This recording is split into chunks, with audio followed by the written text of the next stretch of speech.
I'm Chris Morrow, and this is the Bill and Ted Face the Music Junket at Home. My home's in San Diego, California, and I'm in my backyard. And I'm with the actor Anthony Carrigan. Hello. Hey, how's it going? Good. Where's your home? I live in Los Angeles, so yep, currently in sunny LA, and yeah, I don't know, it's hot. There's a pandemic going on. It's a lot. It is, but I bet you're in air conditioning. Actually, no, my house is from the 1920s, so it's like, you know, it's it's kind of shady, but at the same time, it's yeah, it heats up a little bit. I bet. I bet. So I wanted to get into the movie, and how did you get this part? Well, I gotta tell you, when I first got the appointment for Bill and Ted, I think I had to pull over out of out of sheer excitement for the fact that they were just, you know, it was finally happening, that a third installment was finally gonna be filmed. So off the bat, I was just thrilled that I was even being kind of considered for something. But you know, I ended up going in for Dean Pariseau, brilliant director, Ed Solomon, Chris Matheson, and just honestly had fun. It was such a warm room, and there was so much light and positivity there. So it really kind of embodied the spirit of Bill and Ted. So it was kind of a breeze. Well, I want to know where you got your moves from. Was it coming from you, or was it coming from a choreographer? Oh, my moves? Yeah, well, what was cool was that, you know, Dean really gave me just full reign to create a character, and I felt really kind of I don't know, excited just to kind of build something from scratch, and so it took a bit of work with you know, like with any character, I want to take it seriously. And so it took a minute. It took a minute to actually kind of you know, build the physicality and build the character. So I hope people enjoy it. Did you think about doing the robot dance?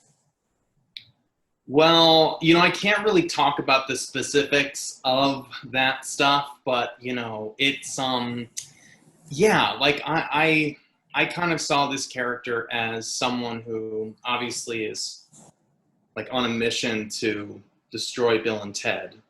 So off the bat, it's like this really ominous presence. And you know, something that I like to do with all my characters is find those kind of those other levels. So I think that was an opportunity to kind of, you know, find some different aspects of the movement. Tell me about your costume. Was it heavy? How long did it take to put together? Costume was so heavy. It was brilliant.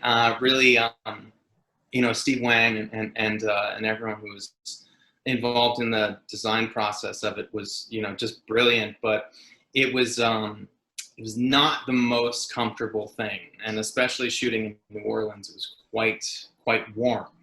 So so yeah, so that was a lot. But honestly, it looks fantastic, and when I would put it on, it would really kind of help inform my performance too. So all in all, I'm really, you know, I'm grateful for it, but just remembering it now, you know, I mean, this is nothing comparatively to the New Orleans heat.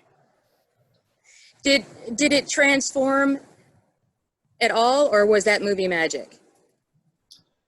Well, yeah, I think there was a bit of movie magic. I mean, you know, I think I tried my best to sell it, but you know, we had a fantastic team working on all these different aspects in post, and especially considering what's been going on, like it's no small feat to kind of, you know, make a movie look that good, all from, you know, from social distancing and all this stuff. So I think it's a credit to them.